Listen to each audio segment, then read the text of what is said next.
하나님은 지금도 살아 계셔서 말씀하시는 줄로 믿습니다. 그런데 그 방법은 실제적 음성이나 계시 등이 아닙니다. 성경을 통해서 말씀하십니다. 주신 말씀을 통하여 오늘도 우리의 심령을 울리시고 깨닫게 하시고 변화를 요청하십니다. 그래서 그리스도인들은 성경을 그저 한 권의 책으로 치부하지 않습니다. 살아계신 하나님의 음성이며 내 발의 등이요 내가 가는 길의 빛이라고 고백하는 것입니다. 그리고 그 말씀을 깨달아 가면 갈수록 정말 성경 구절처럼 송이꿀보다 더 달디 단 말씀을 발견할 수 있습니다. 분명히 하나님은 분명히 살아계신 하나님은 살아있는 성경 말씀을 통하여 오늘도 말씀하시는 것입니다. 또 한 가지 하나님이 말씀하시는 방법이 있습니다. 바로 사람을 통하여 말씀하시는 것입니다. 많은 분들이 하나님의 말씀을 가진 사람을 통하여 사랑의 권면을 가진 사람을 통하여 말씀한다고 생각하시지만 꼭 그렇지만은 않습니다. 하나님은 선지자를 통해서도 말씀하시지만 고레스와 같이 이방 나라의 왕을 통해서도 말씀하십니다. 심지어는 하나님은 나귀를 통해서도 말씀하실 수 있는 분이십니다. 내가 아는 사람이든 모르는 사람이든 대단한 사람이든 별 볼일 없는 사람이든 친한 사람이든 불편한 사람이든 어떤 사람을 통해서도 하나님은 말씀하실 수 있는 분이라는 거죠. 그래서 빌립보서 1장 15절에서 18절은 아주 중요한 기록을 남기고 있습니다. 어떤 사람들은 시기하고 다투면서 그리스도를 전하고 어떤 사람들은 좋은 뜻으로 전합니다. 좋은 뜻으로 전하는 사람들은 내가 복음을 변호하기 위하여 세우심을 받았다는 것을 알고서 사랑으로 그리스도를 전하지만 시기하고 다투면서 하는 사람들은 경쟁심으로 곧 불순한 동기에서 그리스도를 전합니다. 그들은 나의 감옥 생활에 괴로움을 더하게 하려는 생각을 품고 있습니다. 근데 여기까지만 읽고 그 다음에요. 그렇지만 어떻습니까?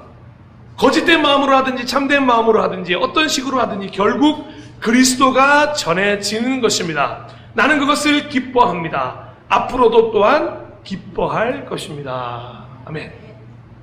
사실 어떠한 사람을 통해서 말씀하시는가 라고 묻는다면 가장 불편한 사람을 통하여 말씀하실 때가 많이 있습니다.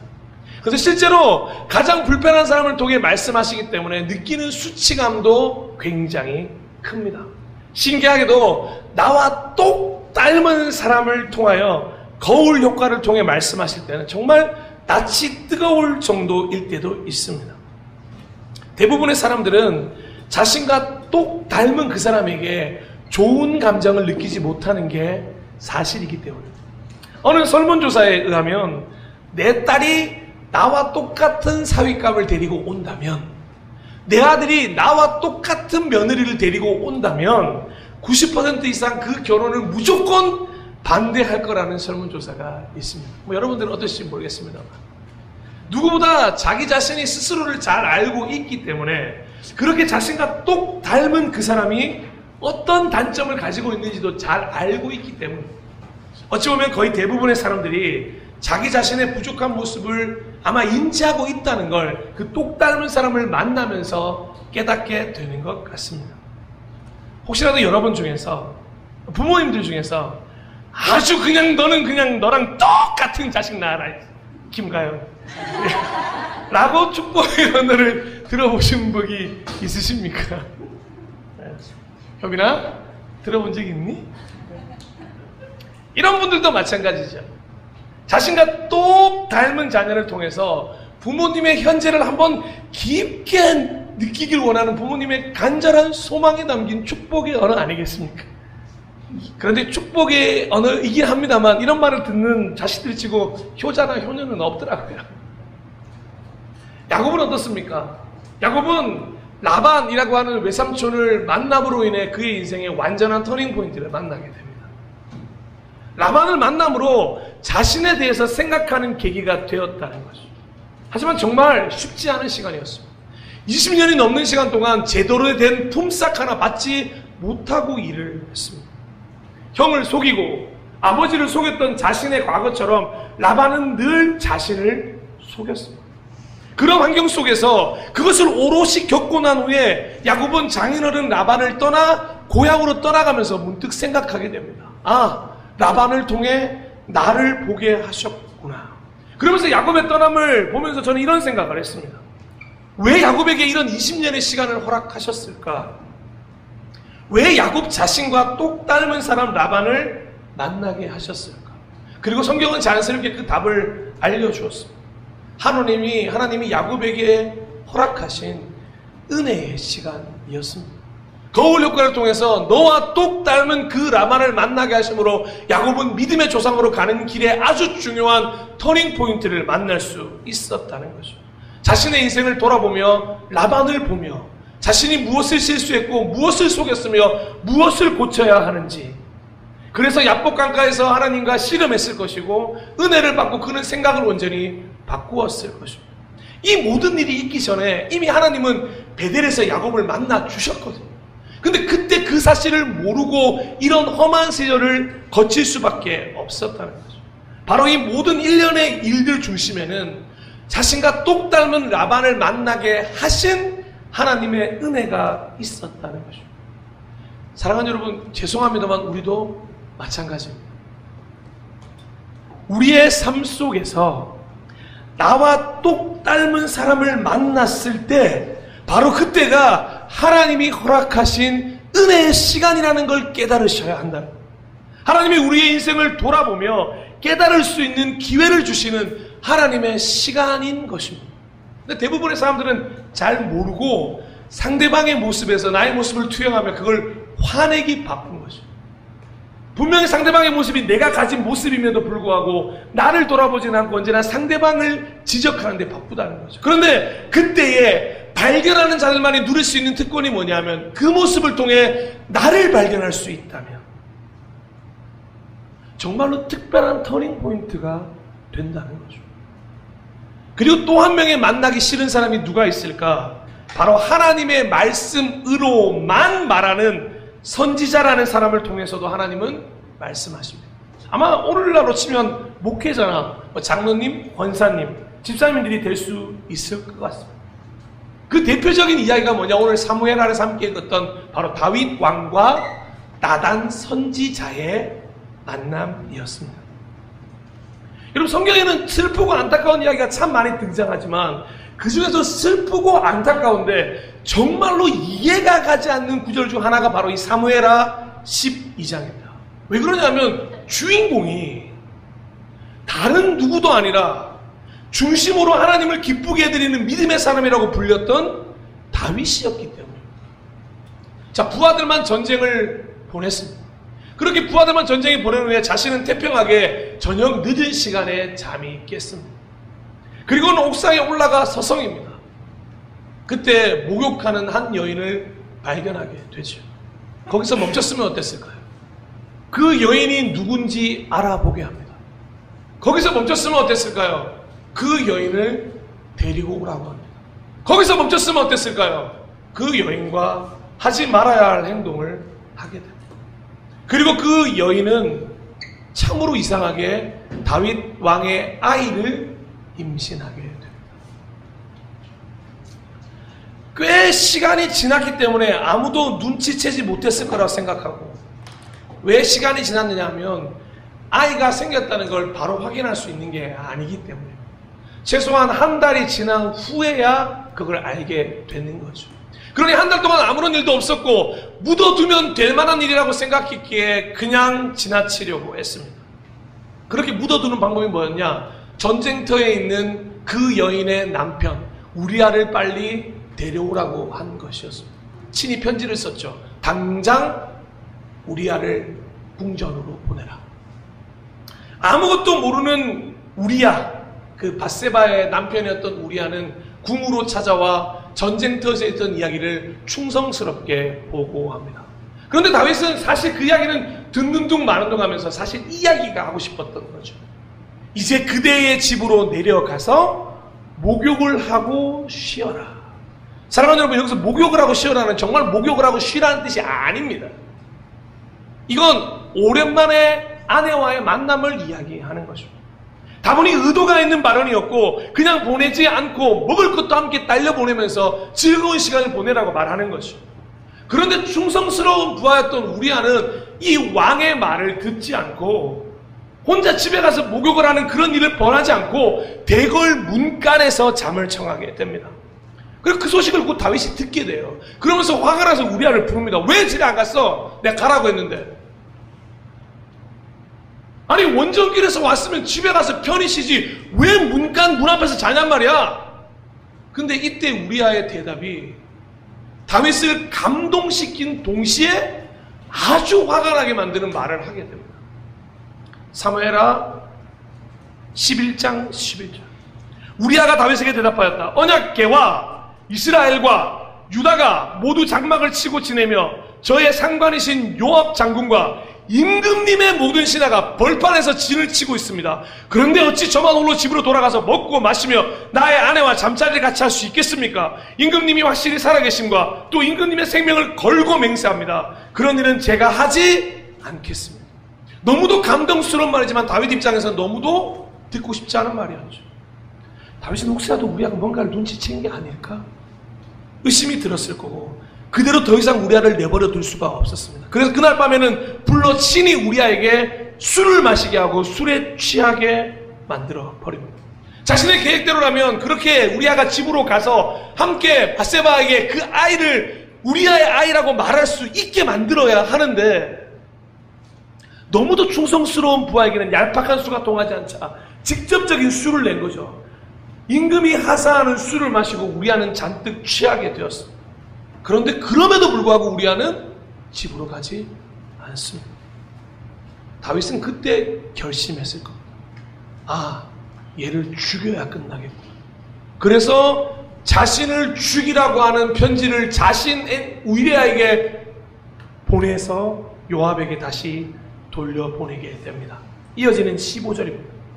다윗은 그 편지에 다음과 같이 썼다. 너희는 우리아를 전투가 가장 치열한 전선으로 앞세우고 나아갔다가 너희만 그의 뒤로 물러나서 그가 맞아서 죽게 하여라. 여러분 이거 다윗이 쓴 글입니다. 쉽게 말해 뭡니까? 전투할 때 너희 다 빠지고 우리아만 싸우게 해라. 그래서 우리아를 죽게 만들어라. 그래서 요압 장군은 이 편지를 받자마자 다윗에게 분노하고 어떻게 이런 명령을 하실 수 있습니까? 라고 말하지 못합니다.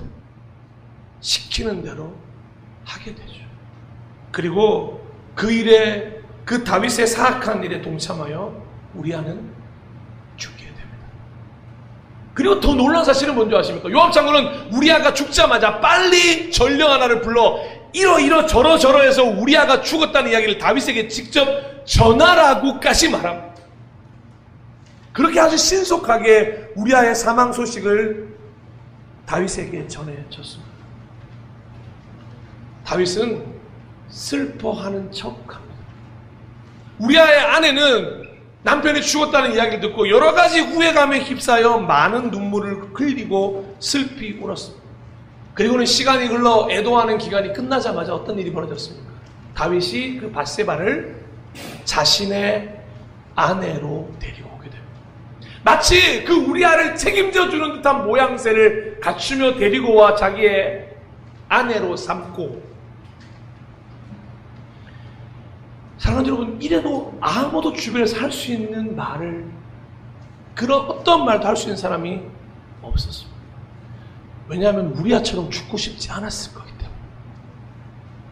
요압 장군이라도 말했어야 되는데, 사랑하는 여러분, 다윗 주변에 있는 사람들은 이게 얼마나 나쁜 짓인지 몰랐겠습니까? 그 밧세바를 데리러 갔던 사람들은 이게 하지 말아야 될 짓이라는 걸 몰랐겠습니까? 그런데 그럼에도 불구하고 쉬쉬하며 그냥 묻어두려고 했던 거죠. 아마 역사는 그렇게 묻어지려고 했을 겁니다. 그런데 살아있는 성경은 그걸 묻어두려고 하지 않는 거죠. 사무엘하 11장 27절입니다. 그러나 주님께서 보시기에 다윗이 한 이번 일은 아주 악하였다. 사랑하는 여러분, 여기 아주라는 말을 굉장히 심각하게 보셔요. 그냥 악하였다는 말이 아니라 아주 악하였다는 말이 하나님 보시기에는 정말로 하지 말아야 할, 물론 나머지 일들도 많이 있습니다만 정말로 하지 말아야 할 그 일을 했다는 걸 성경은 아주 악하였다는 말로 기록하고 있다는 거죠. 이 아주라는 말이 성경에 많이 등장하지 않습니다. 자, 이런 상황에서 하나님의 말씀을 듣고 들고 보내심을 받은 한 사람이 등장하는데 그 사람이 바로 나단 선지자입니다. 사무엘하 12장 1절. 주님께서 예언자 다윗을 다윗에게 보내셨다. 자, 하나님이 보내셨기 때문에 나단은 다윗을 만나자마자 하나님이 하라고 하는 말을 그대로 전달하면 됐었을 겁니다. 12장 7절에 나오는 말씀이 1절부터 6절의 말씀이 필요 없고 바로 만나서 하면 돼요. 그런데 나단도 얼마나 두려웠냐면 한 가지 비유를 이야기하기 시작합니다. 바로 지적하고 바로 범죄한 사실에 대해서 이야기한다면 다윗이 어떠한 행동을 할지 몰랐기 때문에 아마 하나님께서 그것도 주신 지혜가 아닐까 생각합니다. 우리아를 죽인 다윗이 얼마든지 또 나쁜 행동을 할 수 있기 때문에 요압도 그 주변 사람들도 아무도 못 말리는 사람을 나단 선지자가 왔을 때 말하면 바로 나단 선지자도 죽임을 당할 수 있기 때문에 아주 지혜롭게 한 가지 비유를 통해서 다윗에게 이야기를 시작한다는 거죠. 근데 그 비유가 누가 봐도 알아챌 수 있는 비유였다. 자, 어떤 성읍에 한 부자와 한 가난한 사람이 살았습니다. 한 부자는 양과 소가 엄청나게 많은 사람이었고 가난한 사람은 겨우겨우 암양 한 마리를 사와서 집에서 딸처럼 키우던 암양이었습니다. 얼마나 귀히 여겼으면 잠까지 같이 잘 정도로 귀한 암양이었습니다. 그런데 어느 날 부자에게 나그네가 찾아온 것입니다. 그런데 부자가 곰곰이 생각해보니까 나그네를 대접하기는 해야 되겠는데 자기 양과 소는 대접하고 싶지가 않은 거예요. 그래서 당장 시킵니다. 가서 거기 그 가난한 그 친구 있지? 그 친구한테 가서 그 암양 뺏어와. 그리고는 뺏어와서 그 암양을 잡아서 나그네를 대접합니다.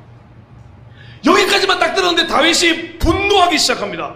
아니 이게 무슨 이야기야? 라고 말하면서 다단에게 이렇게 얘기하죠. 주님께서 확실히 살아계심을 두고 맹세하지만 그런 일을 한 사람은 죽어야 마땅합니다. 또 그가 그런 일을 하면서도 불쌍히 여기는 마음이 전혀 없었으니 그는 마땅히 그 어린 암양을 4배로 갚아주어야 합니다. 놀랍게도 다윗은 자신의 이야기라고는 꿈에도 생각하지 못하고 저렇게 말하고 있다는 거죠. 이 이야기를 시작할 때부터 그렇게 하나님의 음성에 민감했던 다윗이라면 이게 무슨 이야기인지 알아들을 수 있는 영성이 있었을 것입니다. 그런데 그 영성마저 지금 하나님의 음성에 대한 그 예민함마저 완전히 사라져버린 다윗. 바로 그런 다윗에게 하나님의 음성이 이렇게 쿵 하고 정말 뒤통수를 한 대 세게 치듯이 그 순간에 임하는 겁니다. 나단이 다윗에게 말하였다. 임금님이 바로 그 사람입니다. 주 이스라엘의 하나님이 이렇게 말씀하십니다. 하나님께서는 다윗을 기름을 부어서 이스라엘의 왕으로 삼으셨고 사울의 손에서 구원해 주셨고 왕궁을 차지하게 해주셨고 아내가 필요하다면 많은 아내들도 주셨습니다. 부족하다고 말하면 무엇이든지 다 채워질 수 있는 준비가 되어 있다고까지 말씀하십니다. 하지만 아무리 이렇게 살아가는 다윗이지만 하나님의 말씀을 가볍게 여기고 오늘 읽지 않겠습니다만 성경에 이런 구절이 나옵니다. 네가 나를 무시하여 하나님이 악하게 여기는 일을 하게 되면 아무리 다윗이라도 하나님은 가만히 계시지 않으셨던 겁니다. 나단의 입을 통하여 아무도 모르리라 생각했던 역사 속에서 묻혀두었던 것 같은 그 치부를 드러내기 시작합니다. 이름을 거론하면서 말이죠. 9절 너는 햇사람 우리아를 전쟁터에서 죽이고 그의 아내를 빼앗아 내 아내로 삼았다. 너는 그를 암몬 사람의 칼에 맞아서 죽게 하였다. 사랑하는 여러분, 지금 여기 다윗과 나단만 있는 게 아닙니다. 옆에 양옆으로 신하들이 도열하고 있었을 것이며 서기관들이 글을 기록하고 있었을 겁니다. 어떤 분위기였을까요?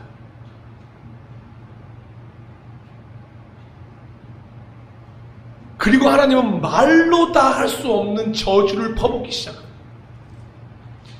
실로 이 일을 통하여 다윗의 집안에 칼부름이 떠나지 않을 거라고 하는데 제가 오늘도 뉴스를 봤습니다만 오늘까지도 이 칼부름이 이 땅에서 이어지고 있다는 겁니다. 두렵지 않으십니까? 하나님이 저 진노를 거두지 않으셨어요. 아직도. 저는 이스라엘 소식을 들을 때마다 가슴이 철렁철렁 내려앉습니다. 하나님, 우리의 죄악이, 아니 다윗의 죄악이 얼마나 컸으면 영영 거두지 않으리라고 했던 그 말씀이 아직도 이어집니다.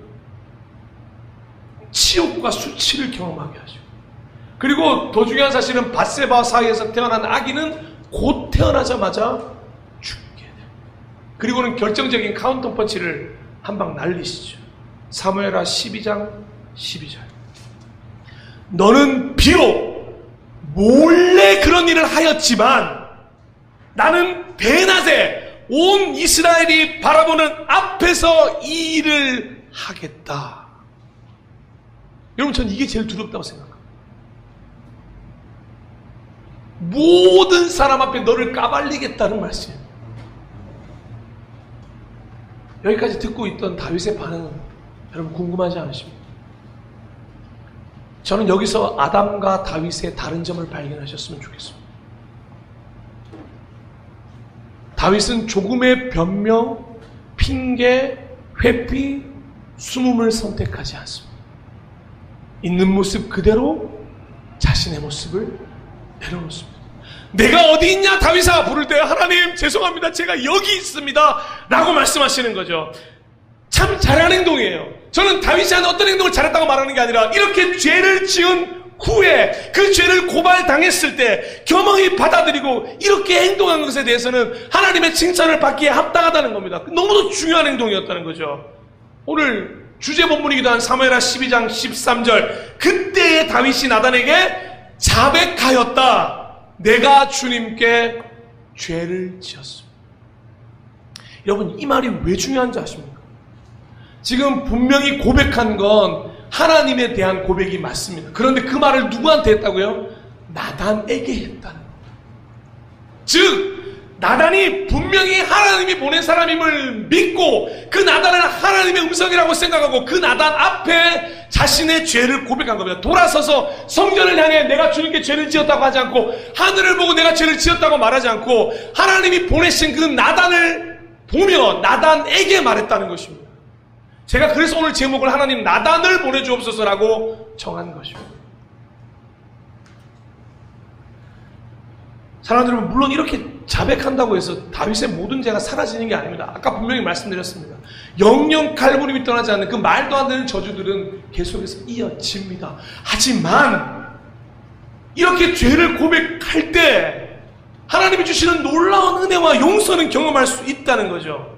이어지는 13절 후반부에 주님께서 임금님의 죄를 용서해 주실 것입니다. 아멘. 아담 선생님, 아담이 했어야 될 게 이거 아니겠습니까? 하나님은 이렇게 우리를 용서하실 수 있는 분이십니다. 그러므로 임금님은 죽지는 않으실 것입니다. 아직 내게 맡긴 사명이 있으니 그 사명을 감당하라는 뜻이죠. 분명 앞으로 안타까운 일을 경험해야 하는 일은 변함이 없습니다. 분명 죄로 인하여 치러야 할 대가들이 있습니다. 하지만 그럼에도 불구하고 나단 선지자 앞에서 죄를 자백했던 다윗은 인생에서 가장 중요한 터닝 포인트를 이 순간 맞이하게 되는 것입니다. 바로 언제나 자신은 누구 앞에 있다는 걸 알게 됐을까요? 하나님 앞에 있음을 깨닫게 되는 순간이었다는 것입니다. 고람되어라는 말을 그냥 일상 언어로 썼던 게 아니라는 겁니다. 티셔츠에 붙여놓은 말이 아니었고 차에 붙여놓은 말이 아니었다는 겁니다. 아, 정말 내가 하나님 앞에 있었구나. 의식하든 의식하지 않든 상관없이 불변한 진리는 뭐냐? 내가 하나님 앞에 있다는 것입니다. 하나님이 나와 동행하신다는 것이고, 나를 보고 계시고, 나를 아시고, 나를 꾸짖으시고, 나를 벌하시고, 나를 사랑하시고. 우리는 하나님이 나를 사랑하시고 축복하시고 인도하시고까지는 이해해요. 근데 나를 벌하시고 나를 멸하시고 나에게 정말로 꾸짖으시는 하나님에 대해서는 이분법을 가실 때가 너무도 많다는 겁니다. 그럴 때마다 코람데오가 아니라 나에게 복을 주시는 하나님 앞에서만 설 때가 있다는 거죠. 다윗은 그걸 깨닫게 된 겁니다. 이 터닝 포인트를 통해, 아니 나는 어떠한 상황에도 하나님 앞에 있는 거구나. 다윗의 이 터닝 포인트를 바로 이 하나님이 보낸 사람 나단을 통해, 그 만남을 통해 맞이하게 되었다는 것입니다. 저는 하나님이 직접 다윗에게 말씀하실 수도 있다고 생각합니다. 그런데 하나님은 나단 선지자를 일부러 보내신 거예요. 왠지 아십니까? 앞으로 사람을 어떻게 대해야 할지도 깨달아야 하기 때문에. 지금 다윗은 우리야쯤은 가볍게 죽여버리는, 실제로 다윗은 손에 피를 많이 묻혀 성전을 짓지 못한다는 말씀까지 들었습니다. 그 말은 무슨 말입니까? 사람을 그만큼 많이 죽였고 사람을 어떻게 대해야 될지 다윗은 거기에 그만큼은 철저한 사람이었습니다. 그런데 나단 선지자를 하나님이 친히 보내심으로 말미암아 그 사람조차도 하나님 앞에 있음을 잊지 말라.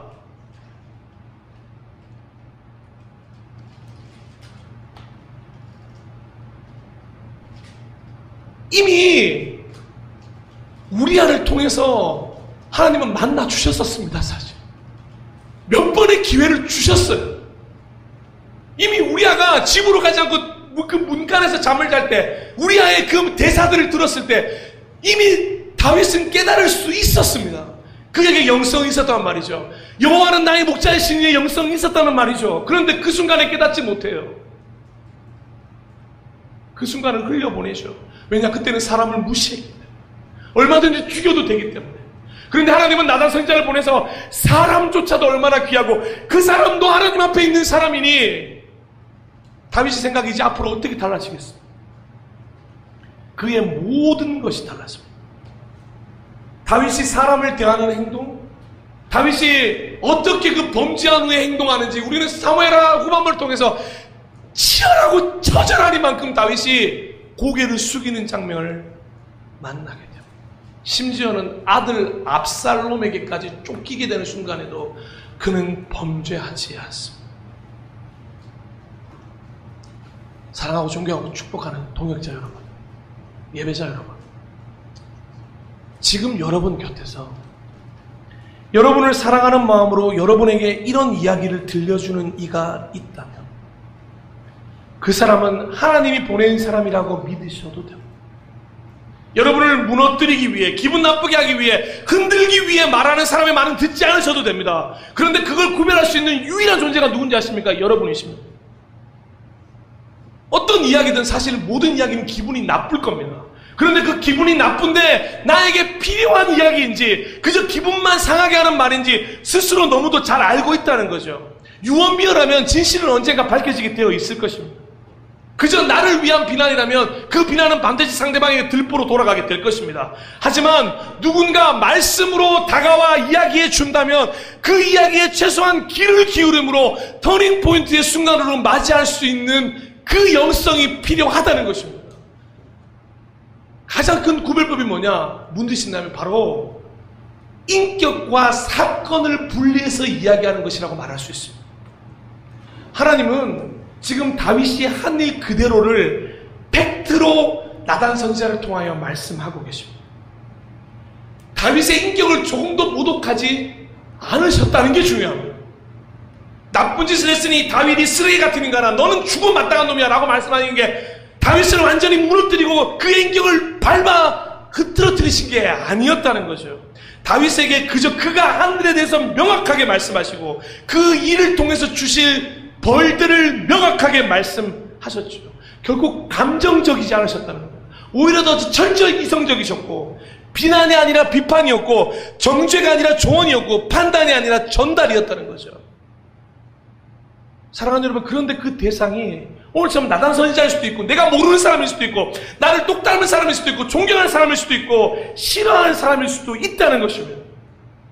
하지만 그 사람이 정말 하나님이 보내신 사람이라고 스스로 마음에 찾아오신다면, 이성적으로 비판하며 조언하며 전달하는 사람이라면 그 순간 상대방에게 귀를 기울이는 우리의 마음이 필요하다는 거죠.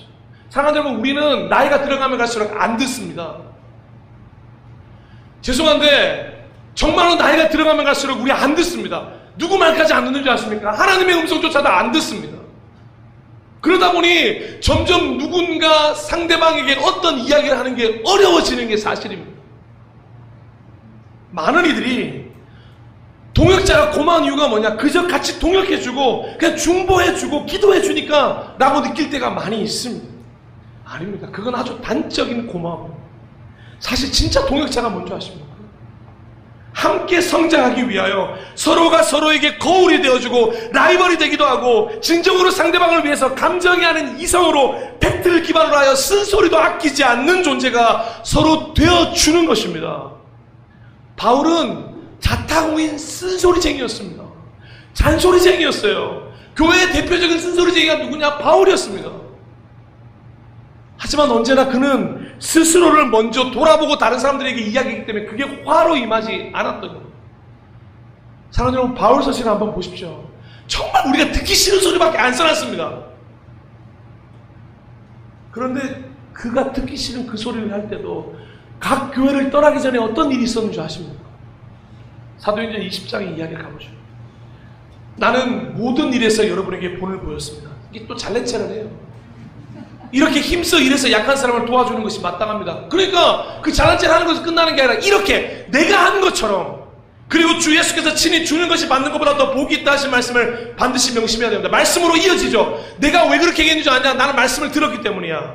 바울은 말을 마치고 나서 무릎을 꿇고 그들과 함께 기도하였다. 그리고 모두 실컷 울고서 바울의 목을 끌어안고 입을 맞추었다. 그들은 가장 마음 아프게 한 것은 다시는 자기 얼굴을 볼 수 없으리라고 한 바울의 말이었다. 그들은 배 타는 곳까지 바울을 배웅하였다. 아멘. 저는 진정한 동역자가 있다면 저기 있다고 생각합니다. 듣기 싫은 소리를 해요. 아픈 소리만 합니다. 뭐가 맨날 주는 게 받는 것보다 복이 있어요. 받는 게 더 기분 좋지. 근데 마지막 순간까지 울며 껴안고, 여러분, 교회를 떠날 때, 떠나야만 할 때, 예를 들어 어떤 집사님들은 외국에 있다가 한국으로 들어올 때 그 교회를 떠나야 했을 때, 아니면 정들었던 교회를 이사 때문에 떠나야 했을 때, 저처럼 사역지에 일이 끝나 다른 교회를 가야 할 때, 마지막에 어떠셨습니까? 아, 갔대! 와! 야, 홍대원 갔대! 야, 김 목사 갔댄다. 할렐루야, 오늘도. 여러분, 이거 얼마나 슬픈지 아십니까? 그런데 떠나는 발길 아쉬워. 엘리베이터 문 잡고 닫히려 그러면 눌러서 잠깐만요. 또 닫히려 그러면 잠깐만요. 한 번만 더 얼굴 보고.